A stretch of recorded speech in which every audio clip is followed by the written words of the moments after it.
Welcome! In today's video, I'll be showing you how to delete an email address from your Facebook account. If you've ever changed your email or just want to clean up your contact info, this quick step-by-step guide will help you do it in just a couple of minutes. Let's jump right in. First, open the Facebook app on your phone.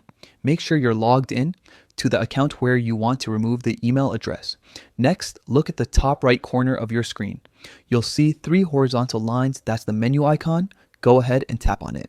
Now, scroll down a little until you see Settings and Privacy. Tap on it and then tap again on Settings. This will take you to the main settings page where you can manage everything about your Facebook account. Under the Account Center section, tap on Personal Details. This is where Facebook stores your basic account information like your name, phone number, and email addresses. Once you're in, tap on Contact Info. Here you'll see the list of email addresses and phone numbers connected to your account. Find the email address you want to delete and tap on it. You'll now see an option that says Delete Email Address. Tap that option and Facebook will ask you to confirm your choice.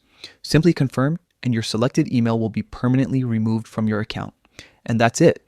You've successfully deleted an email address from your Facebook account. It's always a good idea to keep your contact information up to date. That way, your account stays secure and you'll always get important notifications in the right inbox. If this video helped you, make sure to hit the like button and subscribe for more quick and easy tech tutorials. Thanks for watching.